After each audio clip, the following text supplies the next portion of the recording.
యూట్యూబ్లో ఈ కార్యక్రమాన్ని వీక్షిస్తున్న ప్రేక్షకులందరికీ శుభాకాంక్షలు. మీరు కొత్త కొత్త విషయాలు తెలుసుకోవాలని, మీ జీవితాన్ని ఆనందమయం చేసుకోవాలని, చాలా హాయిగా ఉండాలని, ఆనందం ఉండాలని మనసారా కాంక్షిస్తున్నాను.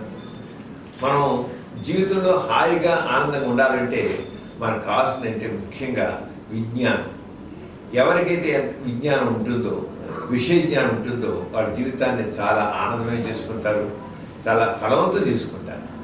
ఆ విషయంలో మరి ప్రతి ఒక్కరికి కావాల్సిన విషయం, ప్రతి ఒక్కరి జీవితంలో సెక్స్ గురించి అవగాహన అంత్యంత అవసరం. మన ఆకలి ఎంత ముఖ్యమో సెక్స్ కూడా మన జీవితంలో అంత ప్రధానమైన పాత్ర వహిస్తుంది. సెక్స్ విజ్ఞానాన్ని శాస్త్రీయంగా తెలుసుకోవడానికి, అవగాహన కలిగించడానికి మీతో ముఖాముఖిగా ఈ కార్యక్రమాన్ని ఏర్పాటు చేస్తున్నాం. మీ నుంచి వచ్చిన ఈ ప్రశ్నలన్నింటికి లేకపోతే సమస్యలన్నింటికి ఈ కార్యక్రమం ద్వారా మీకు కొంత పరిష్కారాలు సూచించడం జరుగుతుంది. మా ఆయన కంప్యూటర్ ఇంజనీర్. మాకు పెళ్ళై 2 సంవత్సరాలు. పెళ్ళైన 2 నెలల వరకు దాంపత్య సుఖాన్ని చాలా గొప్పగా ఎంజాయ్ చేశాం. ఆ తర్వాత నిదానంగా మా వారికి లైంగిక సామర్థ్యం తగ్గిపోయింది. నాకు రోజుకి 2-3 సార్లు దాంపత్య సుఖం పొందాలని ఉంటుంది. కానీ మా వారికి లైంగిక అసమర్థత ఏర్పడంతో ఇటీవల వారం 10 రోజులకు ఒకసారి పాల్గొనడం ఉంటుంది. నా గోల ఎక్కువయ్యే కొద్దీ ఆయన ఇంటికి ఆలస్యంగా రావడం, రాగానే ఫోన్ చేసి అలసిపోయి నిద్రపోవడం చేస్తున్నారు. స్ట్రెస్ ఫ్యాక్టర్ ఎక్కువగా ఉంటుంది. చాలా స్ట్రెస్, వాళ్ళకి వర్క్ లోడ్ ఎక్కువ ఉంటుంది, ప్రెషర్ ఎక్కువ ఉంటుంది. దానివల్ల ఏంటంటే వాళ్ళకి ఆ ప్రొఫెషనే వాళ్ళకి ఫస్ట్ ప్రయారిటీ అయిపోతుంది. Wife secondary priority. మనకి ఏది ఫస్ట్ ప్రయారిటీ, ఏది సెకండ్ ప్రయారిటీ అన్నట్టయితే వాళ్ళ విషయంలో మాత్రం అది ఫస్ట్ ప్రయారిటీ అయిపోతుంది. ఫస్ట్ ప్రయారిటీ ఏమోటి ఏమవుతుందంటే ఇక భార్య మీద లేదా సంసార జీవితం వల్ల ఎక్కువ ఇంట్రెస్ట్ చూపించలేకపోతారు, టైం పెట్టలేకపోతారు, అలసిపోతారు కూడా. ముఖ్యంగా శారీరకంగా అలసిపోయిన దానికంటే మానసికంగా అలసిపోయిన వాళ్ళు ఎక్కువ అలసట అనిపిస్తుంది.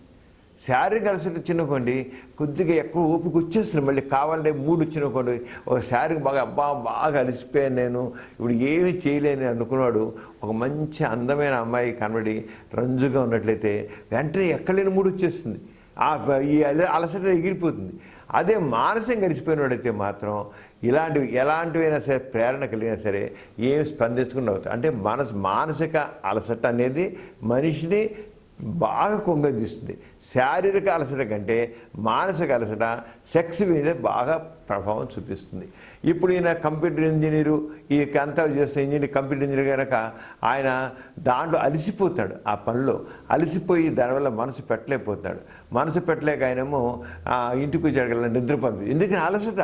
ఎవరైతే మానసికంగా ఎక్కువ అలసిపోతారో వాళ్ళన్నీ నిద్రపోతారు, సెక్స్ చేయాలనిపించదు. ఇప్పుడు ఆయనకి అదే జరుగుతుంది. కానీ వీడు అది అర్థం చేసుకోకుండా ఈయనకి ఎవరితోనైనా కాంటాక్ట్స్ ఉన్నాయేమో, ఏమన్నా నెగ్లెక్ట్ చేస్తున్నాడేమో, ఇక ఆరంగడిపోయింది. అయితే పెళ్ళైన రోజుల్లో చేసి అప్పుడు కొద్దిగా టైం పెట్టగలిగి ఉంటాడు. అది కొత్త భార్య, కొత్తగా పెళ్ళైంది కనుక భార్య మీద మోజు ఎక్కువ చూపిస్తున్నాడు, అలా చేశాడు. ఇప్పుడు మరి కొంతకాలం పోయాక అడ్జస్ట్మెంట్ వచ్చేసింది, ఇంకా పర్వాలేదులే అన్నారుగా. అంచేత ఆయన ఆరంగా కొంత నిద్రపోవడం చేస్తున్నాడు, అంతకనికి ఏం లేదు. వాళ్ళ ఆయన్ని ఆవిడ సస్పెక్ట్ చేయడం అనవసరం, ఏ సస్పెక్ట్ చేయొద్దు. ఆయన ప్రొఫెషన్ అది, ఆ ప్రొఫెషన్ అలా ఉంటుంది. అయితే ఇలాంటి వాళ్ళు కూడా మనం వాళ్ళ యొక్క దాంపత్య జీవితాన్ని ఏ రకంగా మధురంగా మలుచుకోవాలి అనేది తెలుసుండాలి. ఎంత ప్రెషర్ ఉన్నా, ఎంత స్ట్రెస్ ఉన్నా సరే ఆ పనిలో రిలాక్స్ అవ్వడం నేర్చుకోవాలి.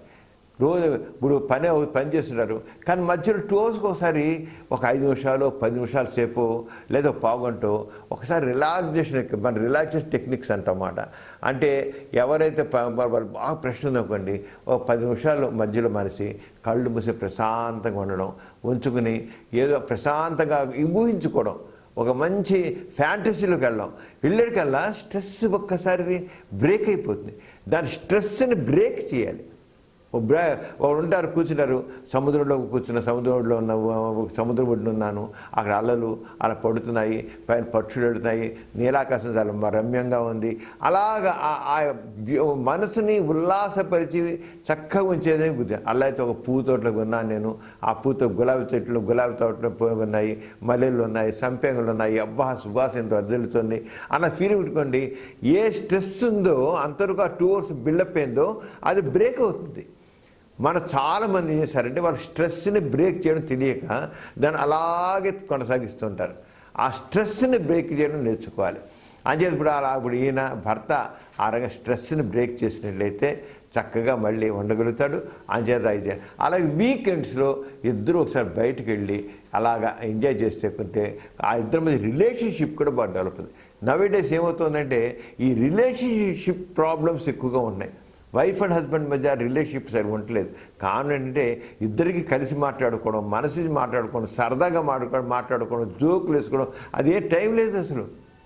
అంచేత ముఖ్యంగా సాఫ్ట్వేర్ ఇంజనీర్స్ లేదా ఇతర కంప్యూటర్ పనులు చేసేవాళ్ళు ఖచ్చితంగా వాళ్ళ సమయాన్ని భార్య కోసం కనీసం వారానికి ఒకసారి కేటాయించినట్లయితే ఇటువంటి ప్రాబ్లమ్స్, ఇటువంటి అనుమానాలు రాకుండా ఉంటాయి.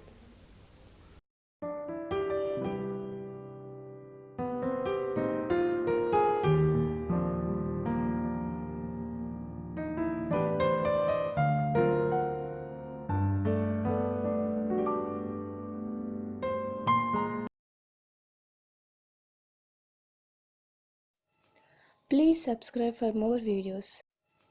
Please subscribe for more videos. YouTube / Dr. Samaram.